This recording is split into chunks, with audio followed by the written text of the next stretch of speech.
Thanks for everyone. Shit. Hold on. I think we just found our introductory soundbite. Fuck you, Bill. All right, here we go. That one is better. That's better. Thank you, everyone.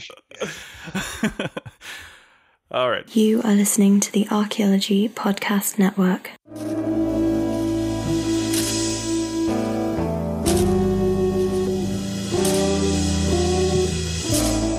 Hello and welcome to the CRM Archaeology Podcast, episode 84 for May 11th, 2016. I'm your host, Chris Webster. On May 14th, the website called Professional Certifications for Scientists will launch. We talked to the PCS crew and asked them all about this new tool for archaeologists and others to use. Listeners to this podcast are the first to hear about it. So, go invest in yourself because the CRM Archaeology Podcast starts right now.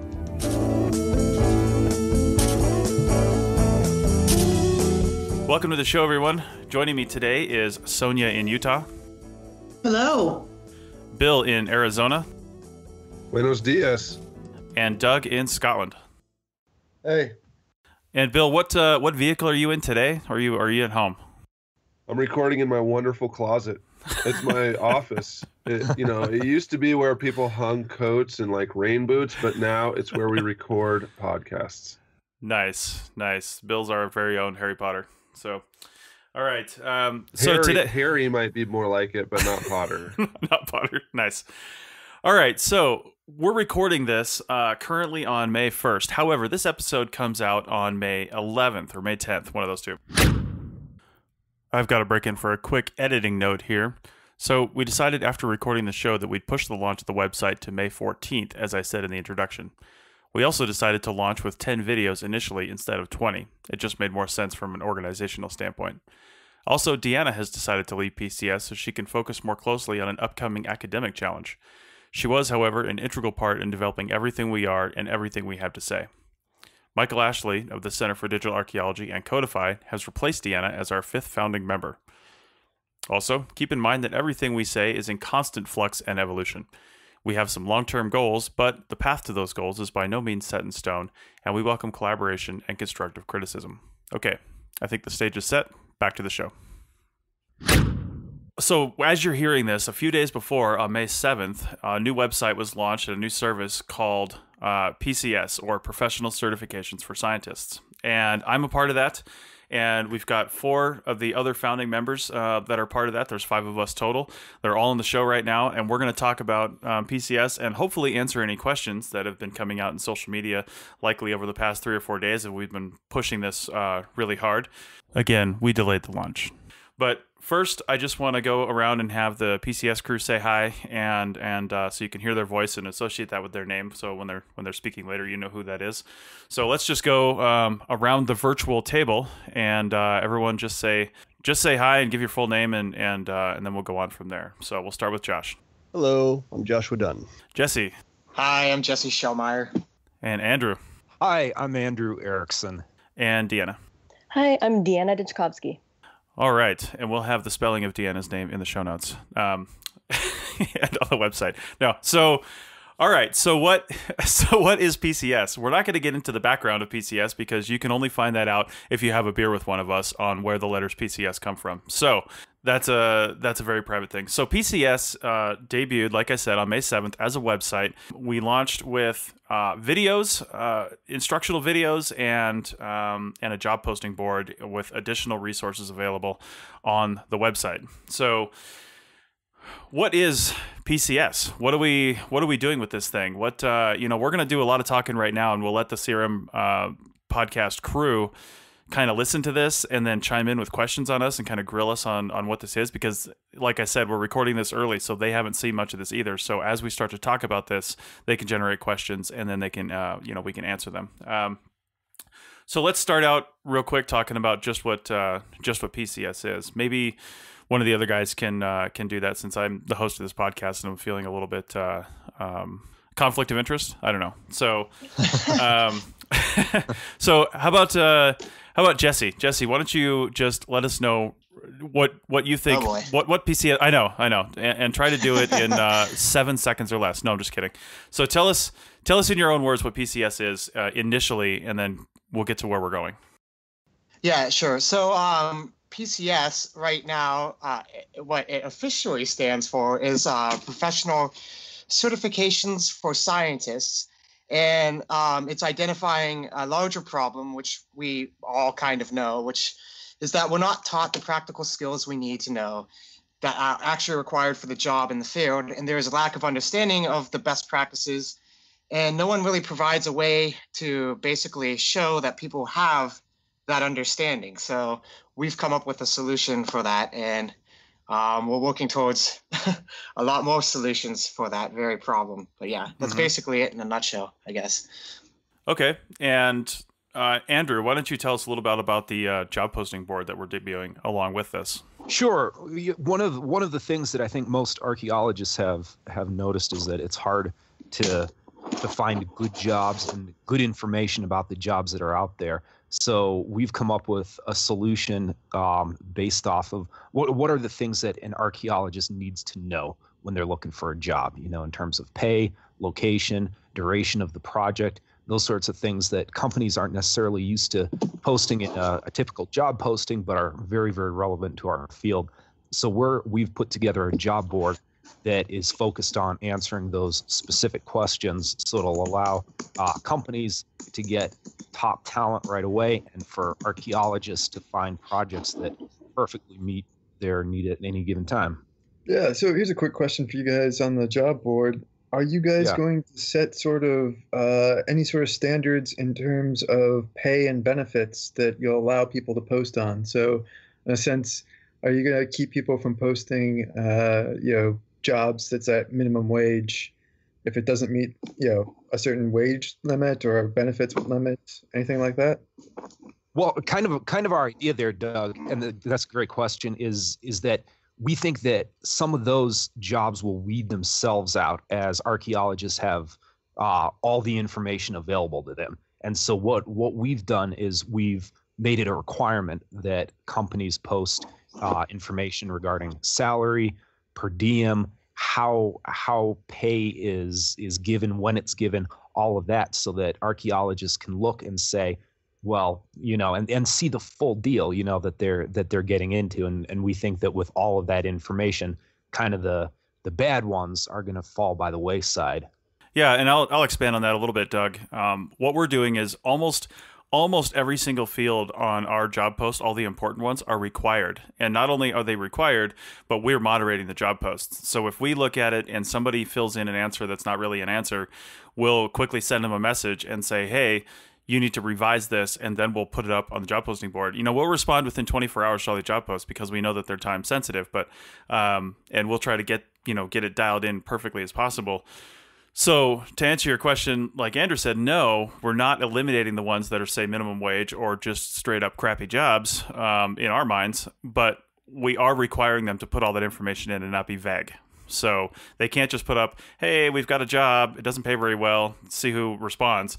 They have to put up the information, otherwise they're not going to use our service. So, minimum wage is accepted. They just might not get any calls.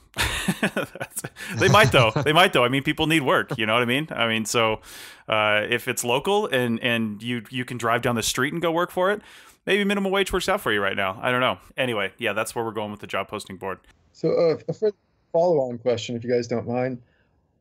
So obviously that sounds really amazing for, people looking for jobs. How are you guys going to get people who are looking to post jobs? Because, there's shovel bums and there's archaeology field work already. And, there's a couple occasional small things in Facebook groups and all that stuff where people post. How are you going to attract the job posters?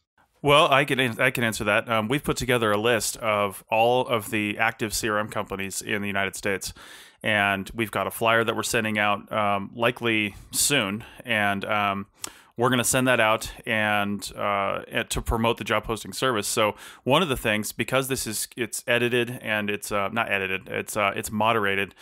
We are putting some time and effort into this. So the job posting is going to cost $50, or cost $50 if you're hearing this in the present time, which is cheaper than shovel bums. It's obviously more expensive than ARC fieldwork because they're free.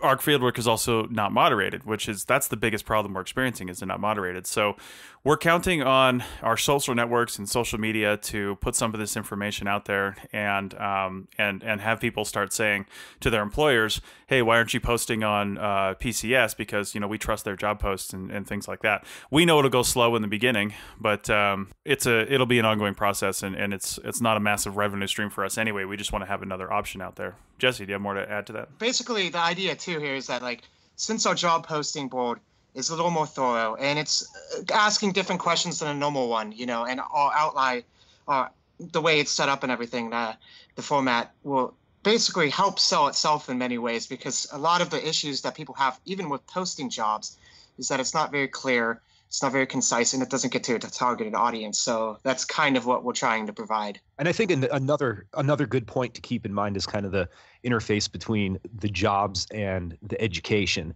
is when the people who are going to PCS are going there to become better scientists, to become better archaeologists. And so companies, if they are looking at that very pool of people to draw from when they're hiring employees, they're going to get much better employees. So there's more of an advantage than just a relatively cheap job posting. They're going to have a pool of very, very good archaeologists that they're going to be drawing from. Yeah, and I'm just thinking of this right now, so I'll have to talk to the rest of the PCS crew. But one of the reasons we wanted to do this, we have certain, like I said, certain things on the job posting that they have to answer. But possibly in the future, and when we talk about certification later on, maybe we could even include something in the job post that says, they're looking for people with these PCS credentials, like PCS, blah, blah, blah, blah, blah. And they can tick that off. And then people know, oh, I've got to have this certification, just like they say you have to have RPA, or they say you have to have a field school. You also have to have this, this, and this if you want to apply to the job. So it's just a thought, and it's something we can modify as we go along. That makes sense. We're hoping to get good feedback on this so people can see it and say, hey, that doesn't make any sense, or maybe you guys can change this, or we're totally willing to listen to feedback. This isn't a set in stone sort of thing. That being said, the 5 of us have worked in this field for 10 years apiece, so 50 years combined experience looking for jobs all over the country. We know what we look for in a job post. We know what we like to see in a job post, and we want to have, we just want to provide a good experience for everybody on both sides of the coin. Yeah, so with your guys' sort of training side, is something future to be, I guess, more exclusive job postings, in a sense that after you've certified a bunch of people as, having these skills, will it be possible for maybe companies to post there and only PCS qualified people will be able to see those posts or apply, to sort of cut down? I mean, now it's not so bad, but height of the recession, you were getting 200, 300 resumes for every position. Mm-hmm. Are you guys gonna have some sort of filtering thing in the future?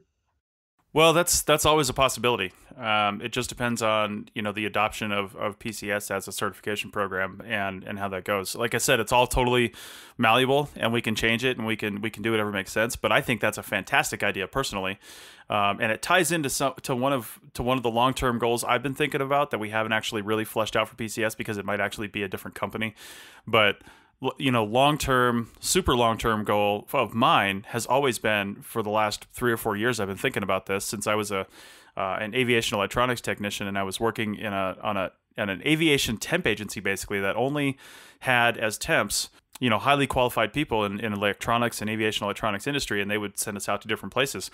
Well, I was like, why can't we have that for archaeology? Because as a temp for that company, I had benefits, I had a salary, and the company I went and worked for on a daily basis, because it would change, and it was project to project, basically, they would, they wouldn't have to be responsible for my pay or anything like that, or any of the HR stuff. So the temp agency actually handled that. So why not have something similar for archaeologists, where we have the PCS archaeologist, and somebody just comes along, and rather than posting a job, they just post a request, and they say, hey, I need 5 people with these certifications for this amount of time. We see who we have in our database that's available, and we send them to them on a subcontract kind of basis. So Yeah, this is like a larger conversation. It's been going on for a while. Yeah. But I mean, we were talking about it in the truck like a year ago when we were all working together. And basically we all know at this point in time that there's a level of standards, and this is true across the board in every scientific field. There are standards of common practice that we do on the job that we do not learn in school at all. And when you get out into the field, it's like you have no way of showing an employer that you have those skills, nor learning those skills except for on the field right now. And this is providing an alternative to that, so that basically you can say to not only the workforce, like, hey, I have these skills, but also the workforce can verify that. And therefore, in the end, hopefully, employment will also reflect that pay in the pay scale when people get hired. So That's kind of what we're going for. Yeah, and one other thing too, Doug's mentioning in the background, he said kind of like LinkedIn, except it doesn't suck. There is a concept for another company I've been thinking about tied to that job company, the subcontracting company, and that has to do with Codify, which I've mentioned on here before, and I mentioned in the Archaeotech podcast. So, Codify is a whole suite of program. It's a whole end-to-end application that we're developing that is going to be from, for project management and everything in the field. And the thing is, it's user-based. So you'll have a user subscription, you'll have a user ID. So why not have a third company that has a global user ID so that person can type in, they can sign in, they can see from Codify all the projects they've worked on, the places they've worked, all that kind of information. Obviously classified or proprietary information is redacted from that. So you just see like the report title of the project and maybe the state or county that it's in, something like that, prehistoric, historic, whatever metrics we want to create. But then also all of your PCS certifications. And then you can have a public face of that profile that you can hand to an employer and say, this is what I've done, almost like your CV, just like LinkedIn does, except more focused towards, what we're talking about. So, but anyway, these are all some of our long-term goals, which I wanted to talk about in the third segment of the podcast. So in the last few minutes of this first segment, let's bring this back to PCS. And Josh, maybe you can tell us why this is professional certifications for scientists, not just archaeologists. Yes, so the reason why we're called professional certifications for scientists is obviously we're coming out to the world here as archaeologists, but that is by far only our first step in many. We want to start by reaching out to other field scientists such as wetland biologists, geologists, paleontologists, a lot of the other fieldologists, if you will. Again, we're going with what we know, and all of us here have an archaeological background, but a lot of us also have geologic backgrounds, have paleontological backgrounds, some of us have dabbled in biology and some of the environmental inspectors, things of that nature.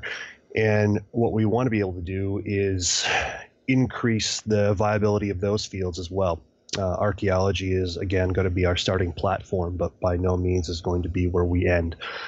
We'd like to figure out all of our, kind of smooth out the edges here in archaeology, and then expand it other scientists, which would mean that we'll be bringing on teams from all of those disciplines and expanding into those areas. We see this happening within the next couple of years. We'd like to start bringing on a few different fields and expand into their areas. We know that archaeology is not the only scientific field that has issues with job postings or lack of field-based skills and knowledge, or a lack of any metric standard to be able to, understand those as far as saying, hey, I can do this, that, and the other thing, and saying, well, we can just take your word for it. Well, PCS and things like it are going to be able to say, oh, okay, I don't just have to take your word for it. I can see that you do know how to do this through certification programs and things of that nature. So, yeah, we are. That's why we're not any kind of archaeological oriented thing or in the beginning. We are definitely going to expand. We hope in as early as a year, but it might be, maybe a year and a half to 2 years, but definitely look for us expanding into several other fields. Okay. Well, we are just about at the end of this segment, and we're going to get into exactly what certification means since we've just broken the ice on that one, and it's going to be a long conversation. So we'll come back on the other side of the break and talk about certification, and then everybody can get out their pitchforks and show up at our front doors.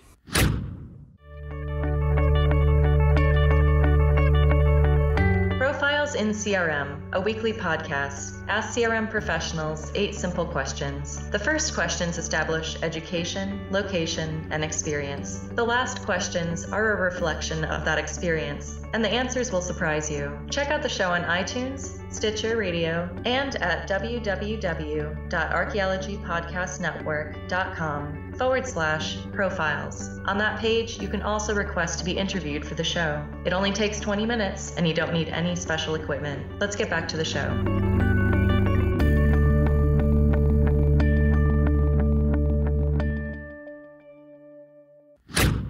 All right, we're back, and we're going to talk about really the big topic of the day and the actual primary purpose of PCS, professional certifications for scientists, and what that actually means in our minds. First off, when you guys are looking at the website, which is, and this will be in the show notes as well, so you can click over there and click right in probably from your smartphone, but it's www.pcscourses.com, and that's where all our videos are.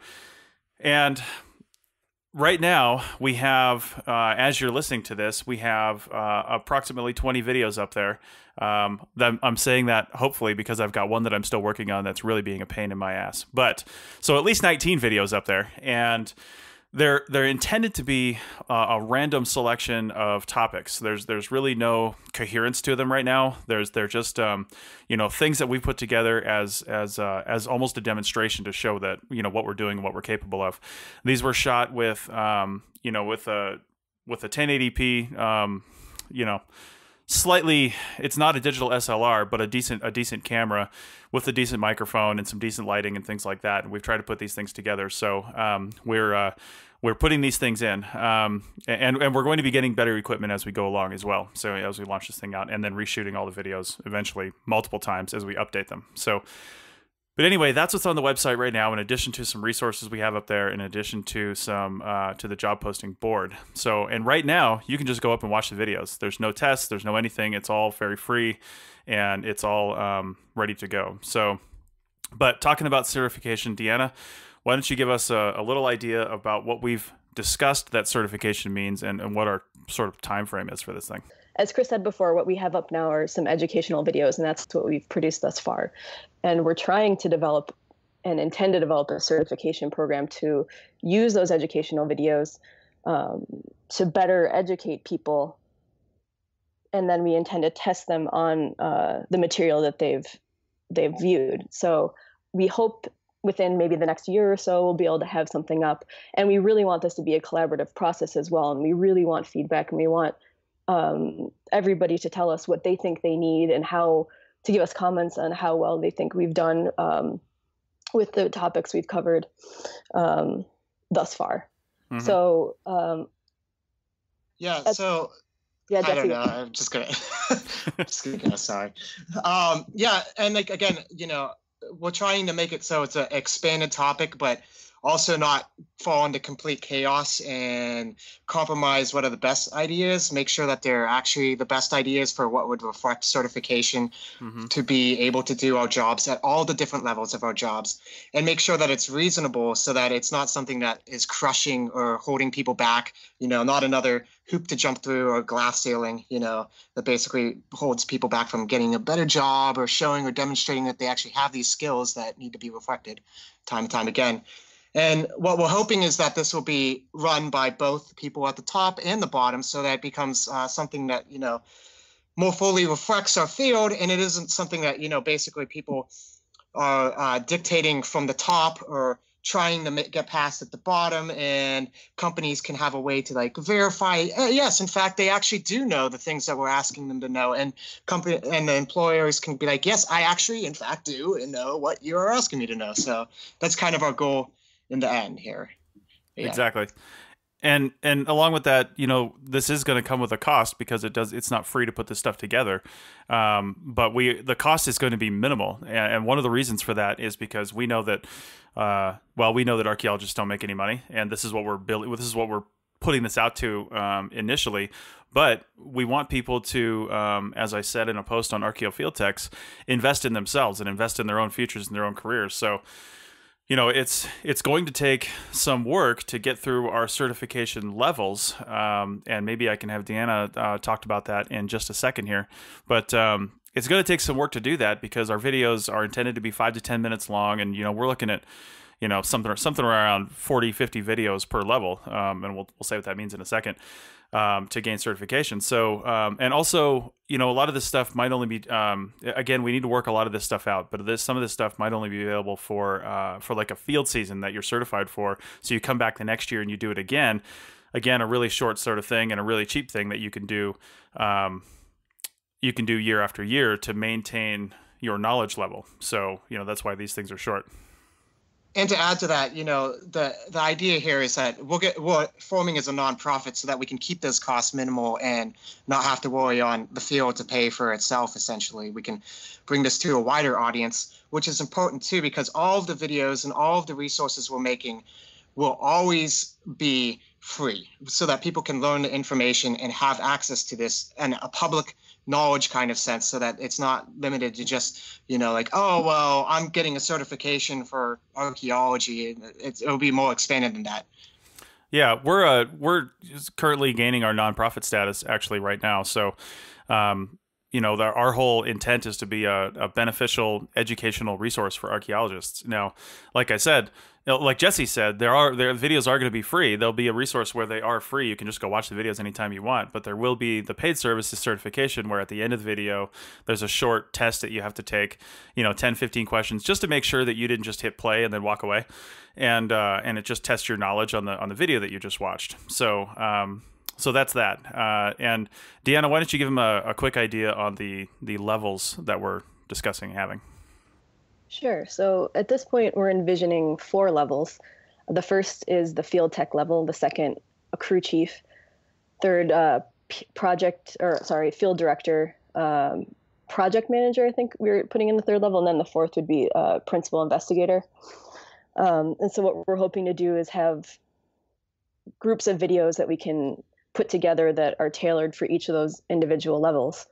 And that's probably going to be something that's develops through time, and hopefully we'll take your input and be able to incorporate that into how we develop the curriculum.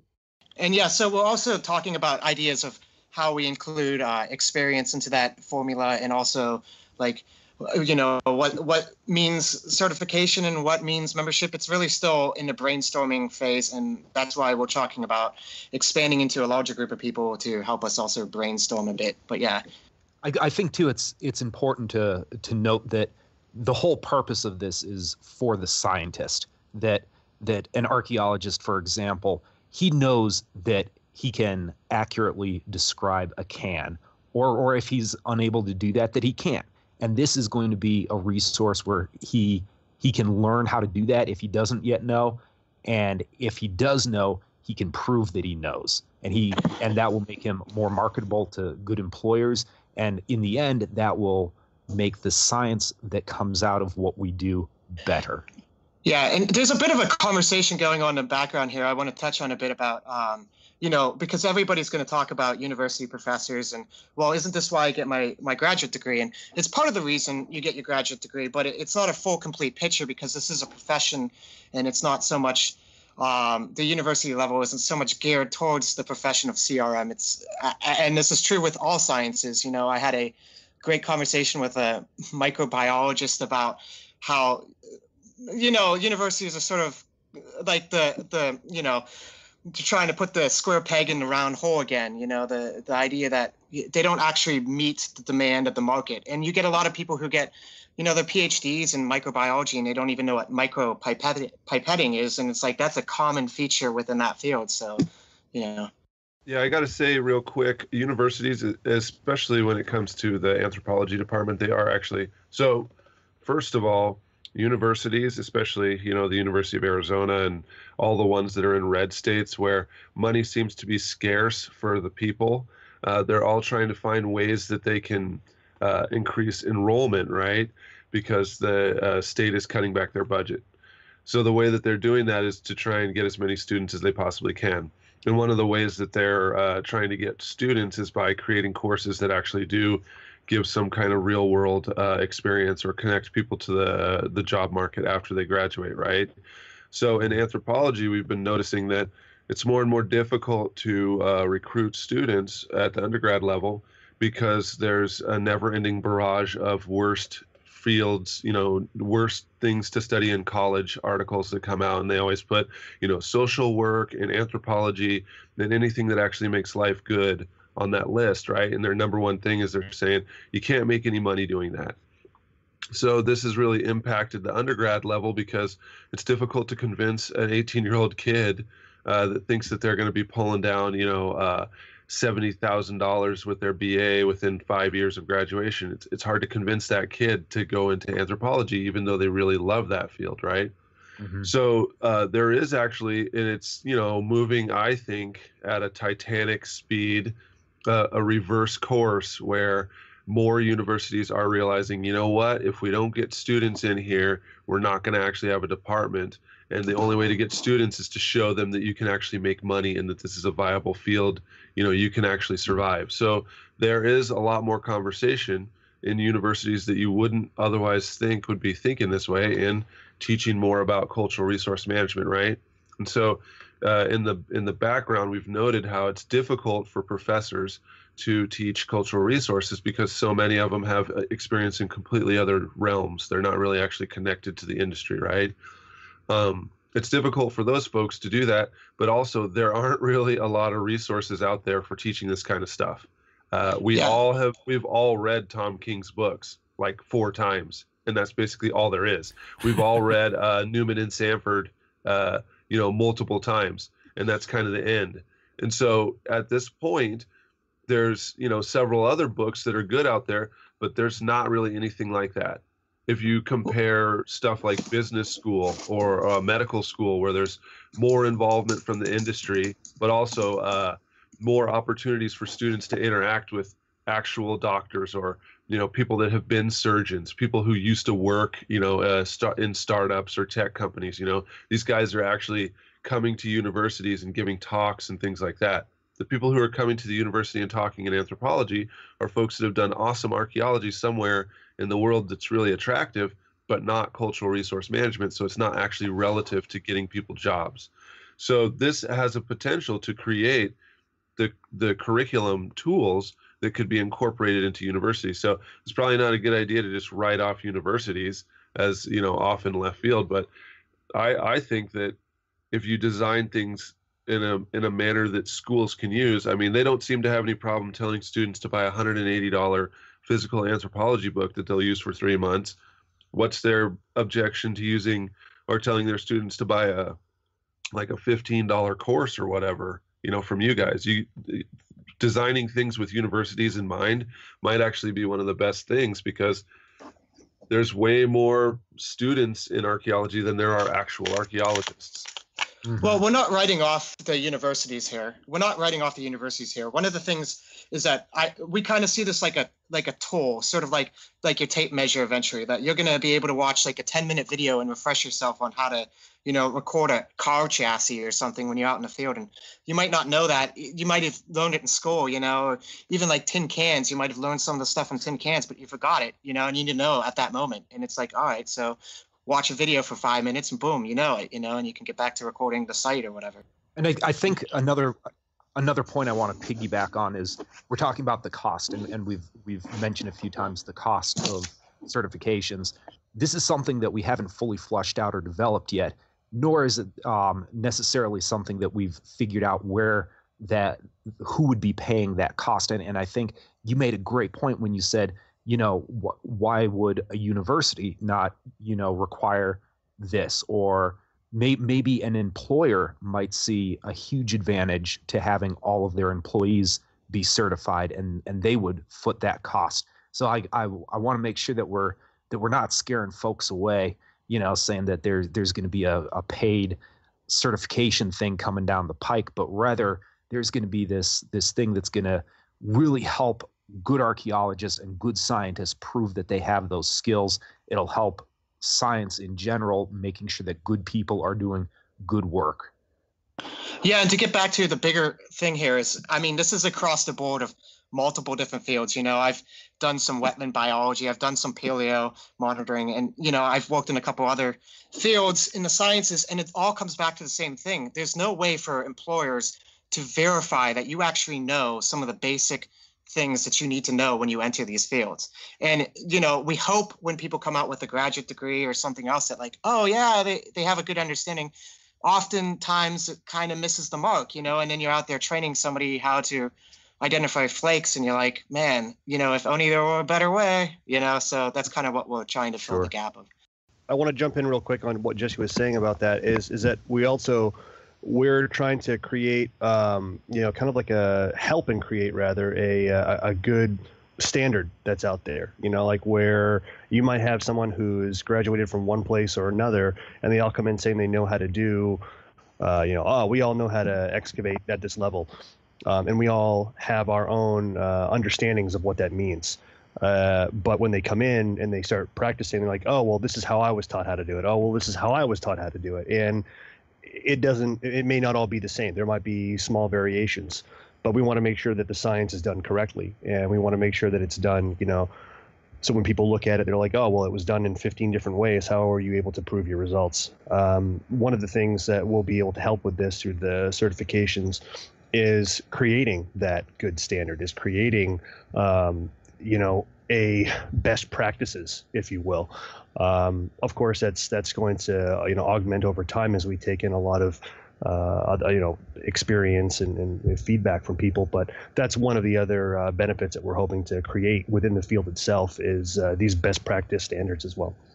Yeah, let me elaborate on that just a little bit because we're not inferring or implying that there is a quote unquote right way to do anything. But the reason I haven't started this, I had this idea years ago. And in fact, I even approached a publishing company about doing something along these lines. And my book is kind of based along these lines about these small things and learning these things that you didn't learn in college. And one of the reasons why I figured the time was right was not only the conversations we were having on Facebook about this kind of stuff and how people seem frustrated by the lack of something like this, but also because I was working with a very highly educated, highly experienced crew of people, the people on this podcast right now.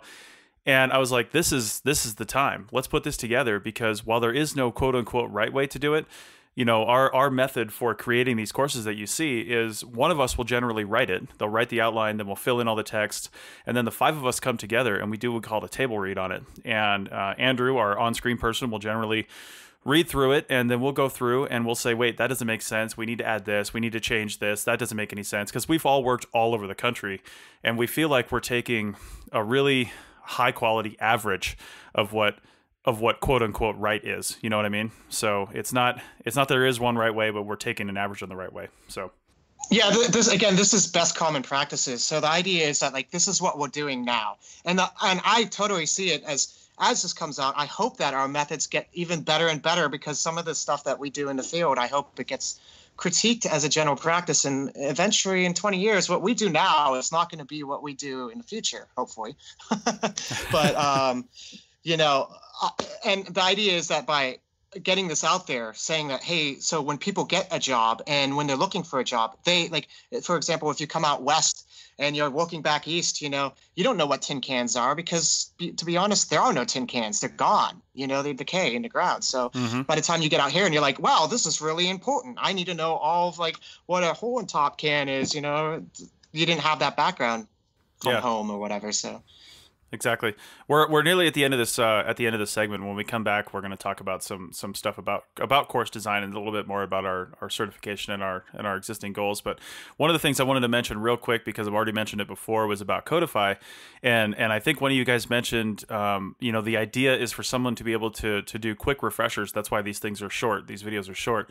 But one of the things I've been talking to Codify about, and this isn't set in stone, is that you'll be able to using this application while you're actually recording in the field, and you say, I've got a tin can here, and I don't remember what the seams are on a tin can. So there'll be a button in Codify where you can just bring up a 45-second PCS video that really quickly runs through what all the different seams are that you can find on a tin can or something like that. Yeah, just a really fast, not a lot of intro, outro, not a lot of BS, just really fast. Here, this is what it is, built right into the application. So again, that's in development. It might not even come out this year. I'm not sure, but it's one of our long-term goals that we're looking towards, and we can put that into a lot of other stuff. So right now, though, we're going to take another short break, and we'll come back on the other side and wrap this up.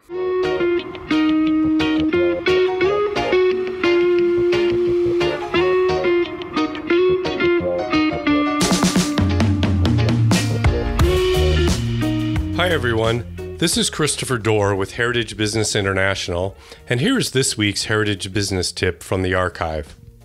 This week, we look at the true cost of curation. Most museums and repositories have the burden of curation in perpetuity, and that's a long time. How much to charge to curate a box of materials? Total all the costs of curation for last year. Divide that by the number of boxes you can store. This is how much you need per box in the first year, and this will go up each year due to inflation. Typically, you can draw 3% of a long-term conservative investment and still cover the inflation costs. So, if you need $150 per box in year 1, you would need to invest $5,000 to cover your annual costs. This is the real cost of curating a box of materials in perpetuity and is what repositories need to be charging. To receive our most up-to-date Heritage Business tips, you can subscribe to our free weekly email at heritagebusiness.org. Until next time, this is Christopher Dorr.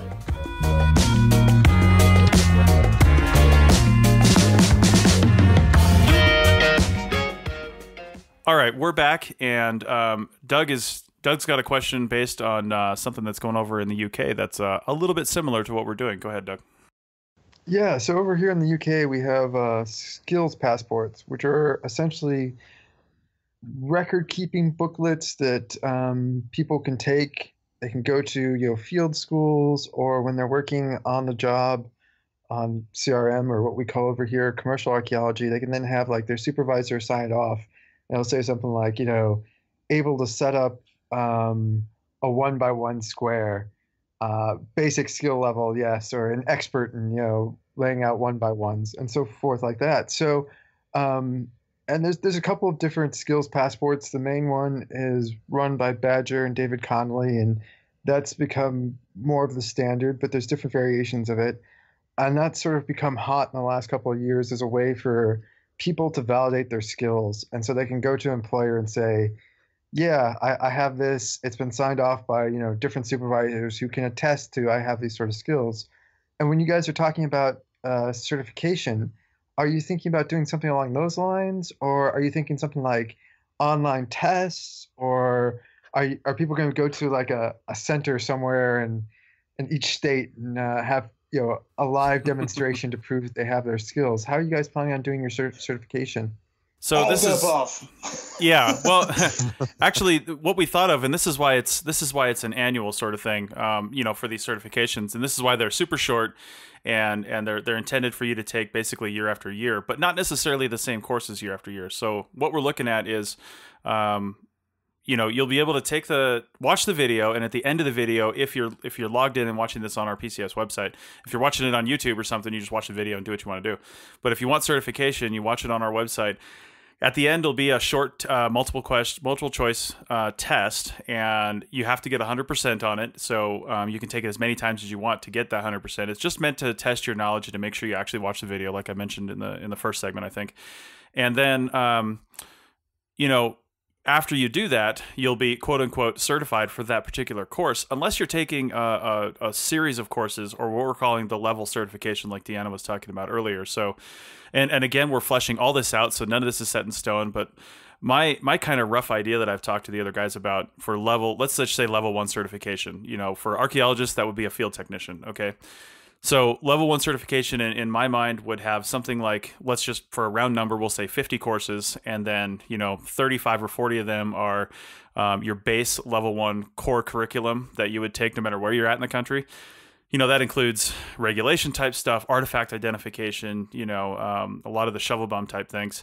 And then you can have maybe a regional module in that. So if you want to take the Southwest module, or the Great Basin module, or the Southeast module, however we decide to break that up. And then maybe some electives on top of that. So if you want to take a course on the Trimble, or a course on a total station, or, some other thing you're just interested in, you can add that on top of it. And then you get your quote unquote level 1 certification. So like the skills passport is based on, real quick, Jesse, the skills passport is based on actually doing things and getting those signed off for supervisors. And so that's like an after the fact sort of thing. You do your skills, you get your passport signed off. This is kind of going a little bit backwards with that. And it's like you take these tests, and then you're quote unquote certified just because you watch the test and then you watch the video and then you go in and you can apply that information. So, Jesse. Yeah, and on a bigger thing, this is still in the brainstorming process, but Absolutely. We're working collaboratively with hopefully Badger too, because David's quite aware of us and everything else. But so we're trying to make sure that this is more inclusive. And I do see, I mean, we all have different ideas, and I do see that there's going to be an experience element that comes into play here, because that's important, of course, and like also.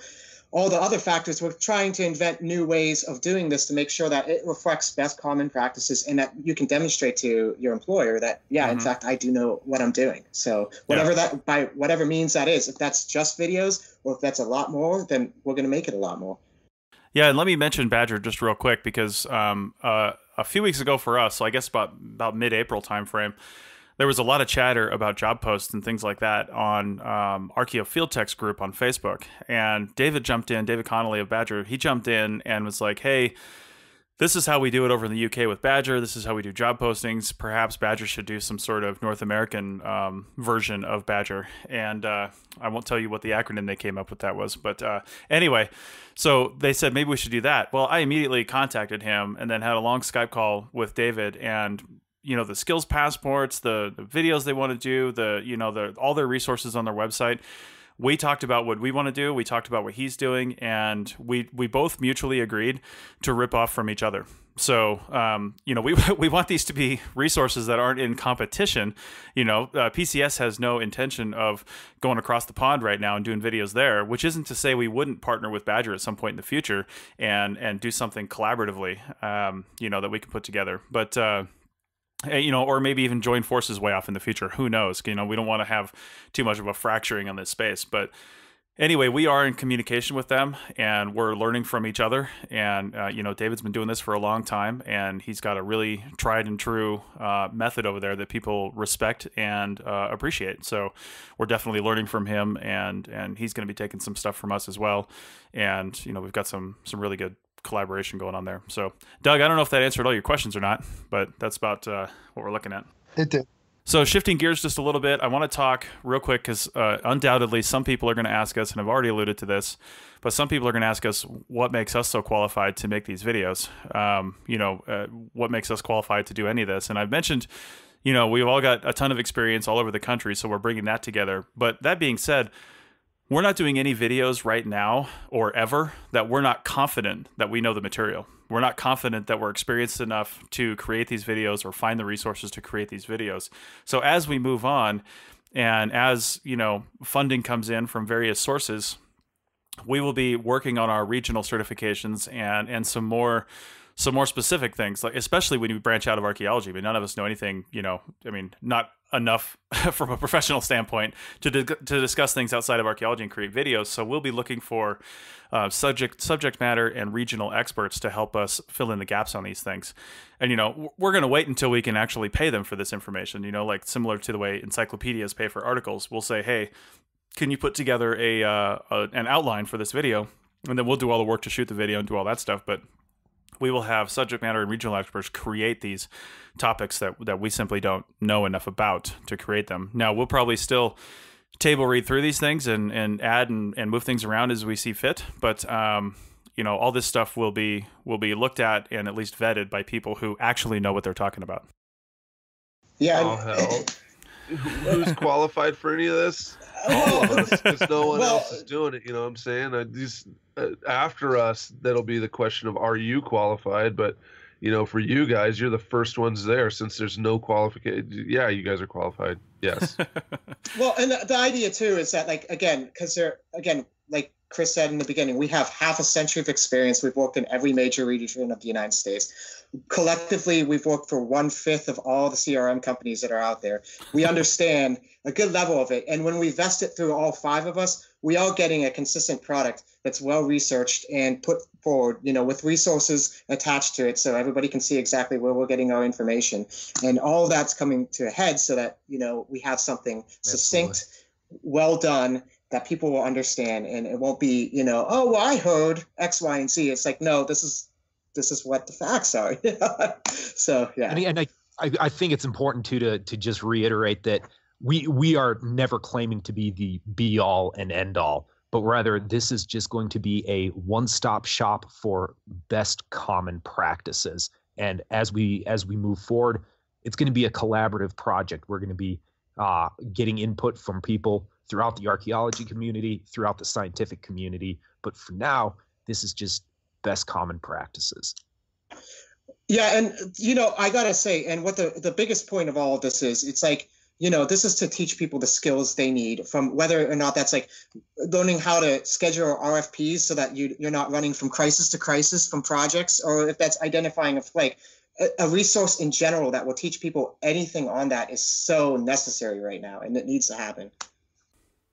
Yeah, absolutely. And to echo those guys, like they said, we're not experts in this. We just saw a hole that needed to be filled in this space, and we decided to just fill it. You know what I mean? To make it happen. And we're not, like we said before, we're not a for-profit company. We don't ever intend to retire off of this, but we just want to have a good resource out there that everybody can use, and that is beneficial. And the minute it stops being beneficial, we need to sit down and seriously rethink what we're doing. And that's why, we will listen to input from everybody out there that's actually using these things, and that can say, I think we should have this, or what you guys said in that video was completely off base. Here's the reference for that. We'll reshoot that video. We'll make that better. That's our entire goal. So, we want to make this something that, like I said before, is actually beneficial, and anything we can put into PCS we'll do based on user and listener or watcher feedback. So. Yeah, and in the end, it comes down to doing the due diligence to the resource, which is really what this is about. Because right now, the system we have kind of is negligent. It kind of just puts people out there, and it's not really good. Yeah, and we've had questions before when we've individually talked to people about this. They say, "What about RPA? What about other things?" And we're not necessarily replacing RPA. This is something that's either in addition to or along the side of, because the fact of the matter is, for anybody that doesn't know, RPA is not a certification program. You're just a registered professional archaeologist. You're on the register. To get into RPA, you need a pulse and a graduate degree, and that's pretty much it. So there's no sort of vetting. There's no sort of, they don't care what you did your thesis on. And that I'm not trying to knock RPA for any RPA board members or anything like that might be listening, but it's not the same thing as what we're trying to do. Yeah, well, on their website they have that whole certification programs thing. So I know, but it doesn't work. Who uses it?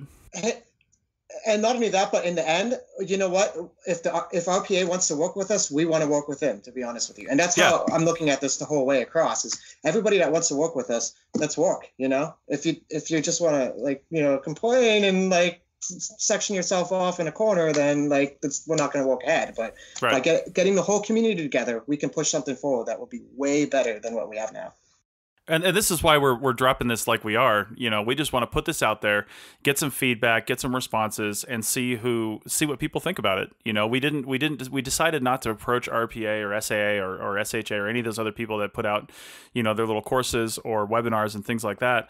We decided just not to approach them because our idea is completely different than anything anybody else has come up with. So we just wanted to throw it out there and then, see where it sticks and then see what they think. But, like Jesse said, we're not opposed to any sort of partnerships that are beneficial to everybody, not just beneficial to people with graduate degrees or beneficial to people with PhDs, but beneficial to people that started CRM yesterday because they just graduated, and people that have been doing this for 40 years.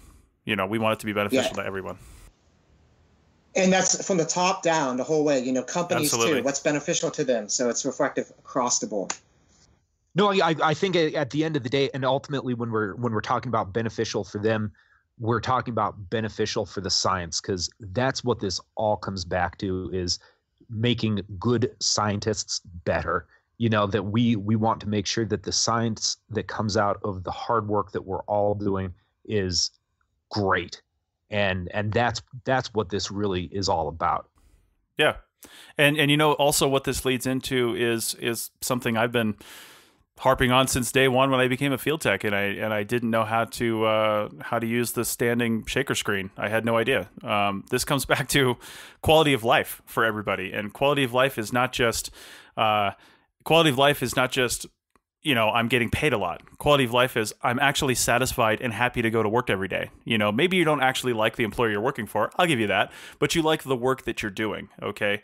And you're confident that that that you're doing it in the best possible way that you can. You've done the research. You've watched our videos. You've said, hey, this is how 5 people in the industry have done things. I think I'm going to try this and see how it works. And it's going to work out that way, because everybody hates feeling like crap when they go to work and they're doing something. They're not sure if they're doing it right. They're constantly second guessing themselves.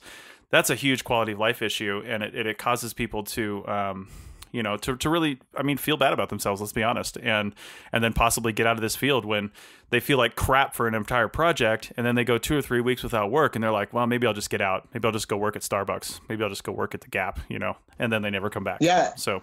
Yeah, there's like a lot of process loss in this field, and that's the thing is what we need to not do is alienate people. And one of the worst things we do is like throw people into a situation where it's like wet screen, and they don't know what that even means.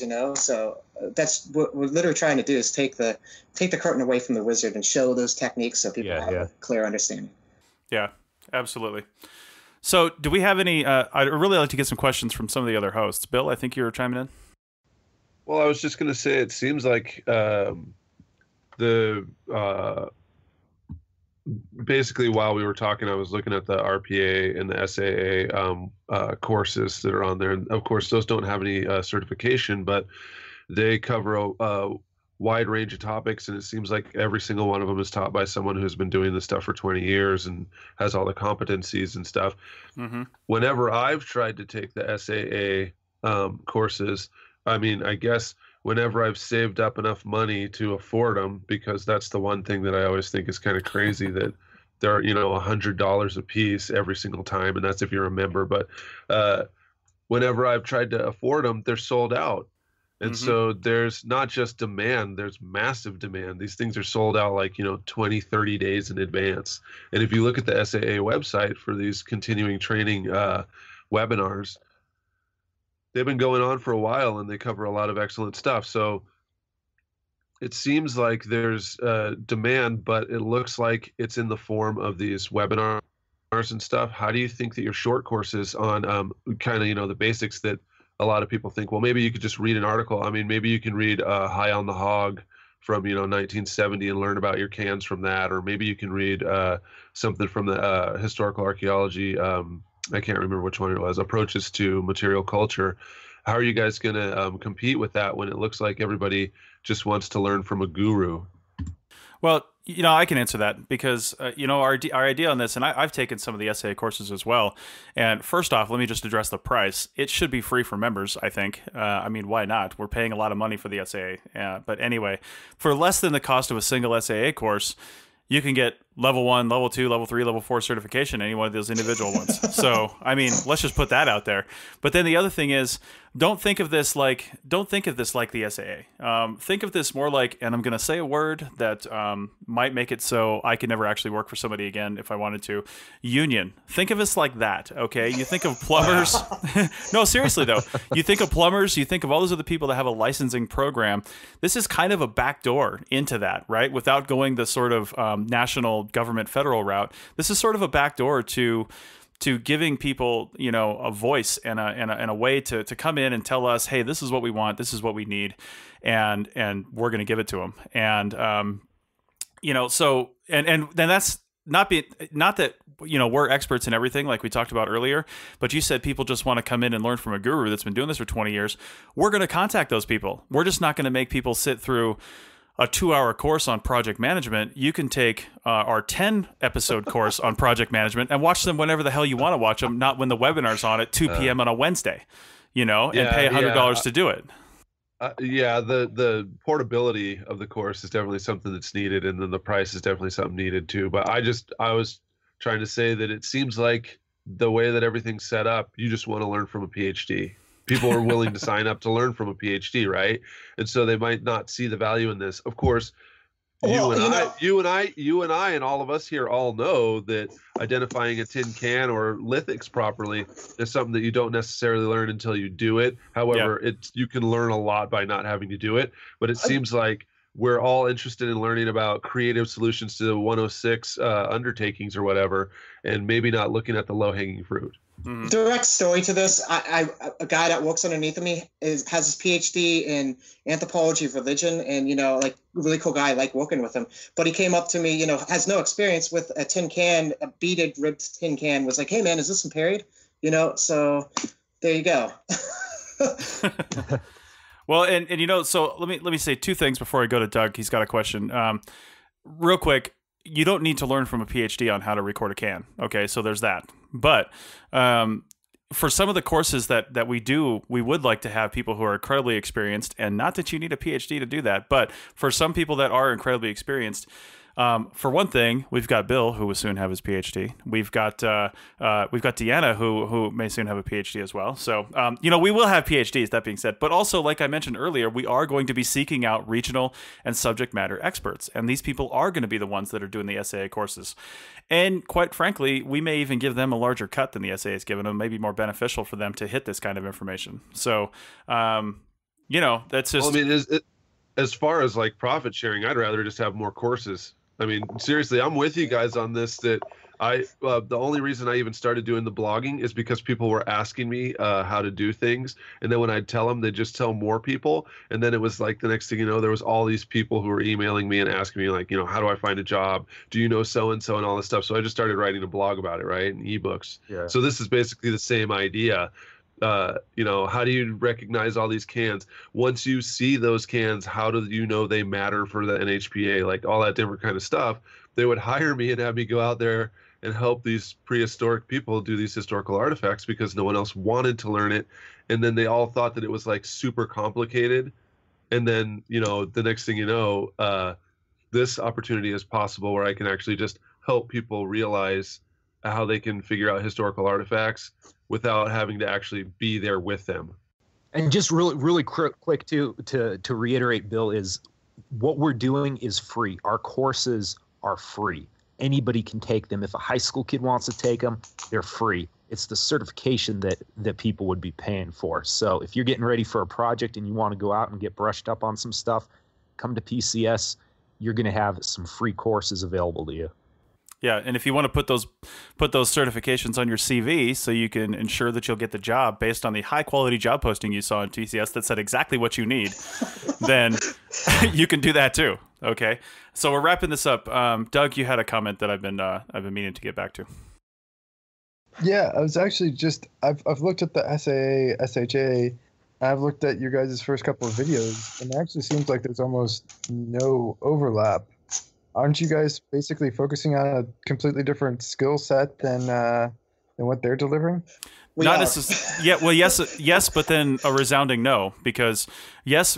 Initially, right now, we're concentrating a lot of small stuff that they're just simply not covering. But as we develop our levels, for example, level 1 for field technicians is heavily focused on artifact feature identification and all that stuff you need to know as a boots on the ground archaeologist. But as you move up, we'll for the crew chiefs, we'll insert some leadership courses, maybe some stuff on writing and things like that. And you get into project manager, field director.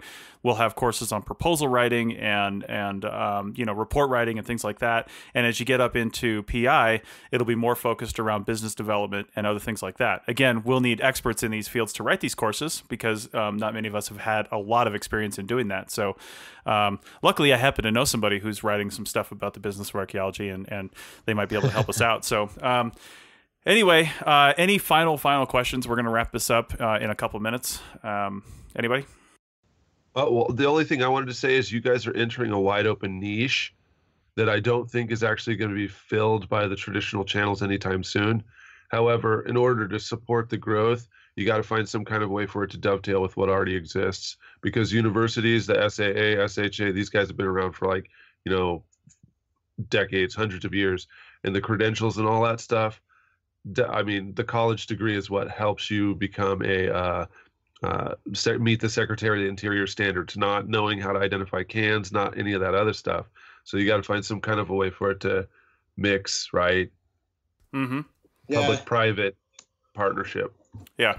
And I think what you're getting at is something we've talked about a lot, is that we are looking for partners in this. We are not like I said earlier, claiming to be the be all and end all. And we're looking for this to be a collaborative thing with the greater archaeological community and greater scientific community. Exactly. Okay, so we're going to actually call this right now. We'll probably have another PCS-centric episode later on when people have had a chance to digest everything that we've had to say and everything on the website. And as we keep adding new material to the website, I'm sure there will be other conversations, and we'll bring everybody on to discuss this out later. So, thanks to the PCS crew, and we're gonna be done with this. Thanks, guys.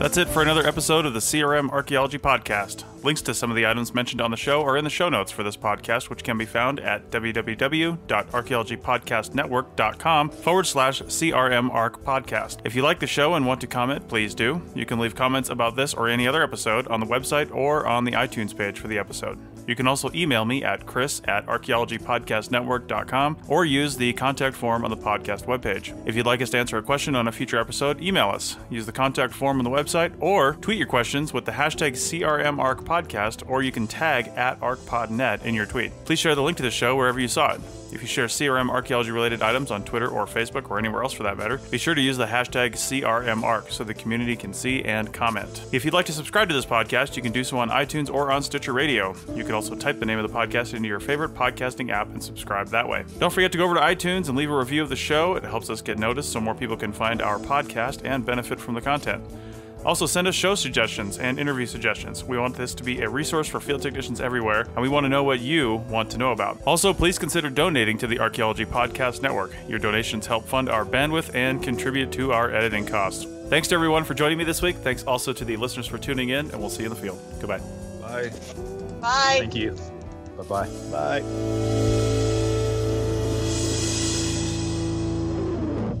This show is produced by Chris Webster and Tristan Boyle, and was edited by Chris Webster. This has been a presentation of the Archaeology Podcast Network. Visit us on the web for show notes and other podcasts at www.archaeologypodcastnetwork.com.